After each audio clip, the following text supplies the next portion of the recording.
Hi there, come along with me and I'll show you how I made this ceramic D20 pencil holder. So I had to start by cutting out 20 equilateral triangles and beveling them. And you can see here where I am scoring and slipping. So in other words, I'm like making the edges rough so they can get a better attachment, and then applying lots of slip and then just, sort of smoothing that into place.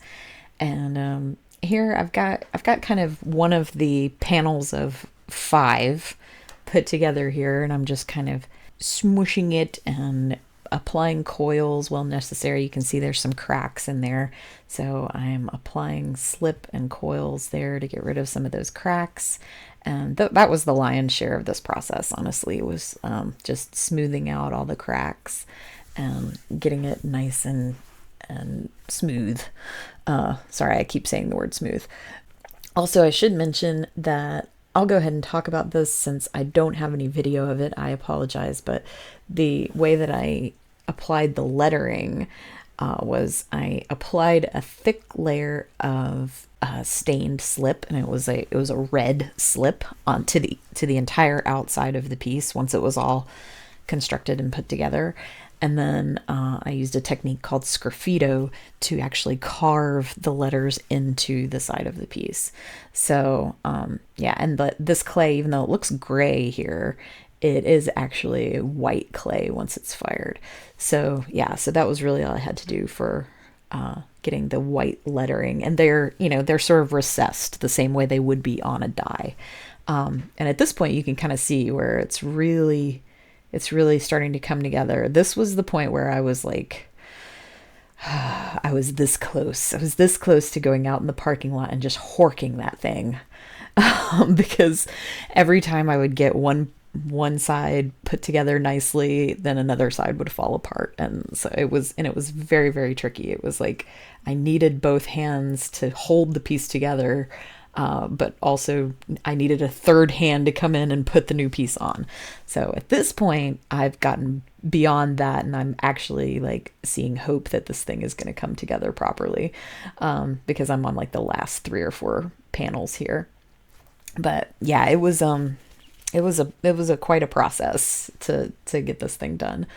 But it was fun, and it was very satisfying once it was done. You can see here I'm just applying some more coils to the outside just to really smooth in those joins and cracks so that they're invisible to the eye once the piece is completed. And it really will give it more of a finished look if the outside is smoother.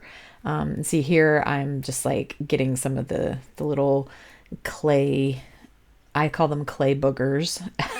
My husband hates that term, but that's what I call them, out of the inside of the piece, because as I'm applying all this slip and doing all this scoring, it's getting all these little teeny little clumps of clay will fall into the piece. So that's where I'm cleaning those off. And I think this is one of the last panels I'm doing here.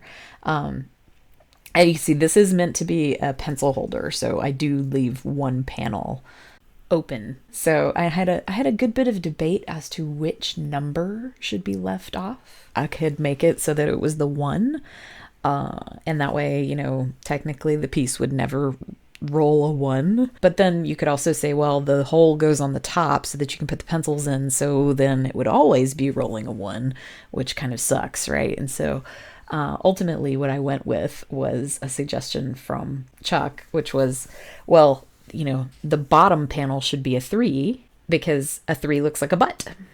So that's what I did. And most dice have a numbering system where the opposite panels add up to 21. So the 18 is the one that's missing. At this point, it's getting really, really close. So here you can see where I'm very proud of myself for sticking it out. And here's where the slip has been applied and all the numbers have been sgraffitoed in. And yeah, just kind of see all the panels there. And this is before it's been totally high fired. Here's where I've applied that clear glaze so it's ready to be completely fired. And here's the finished product. So I hope you enjoyed. I'm sorry I don't have more of the glazing process, but thank you for watching.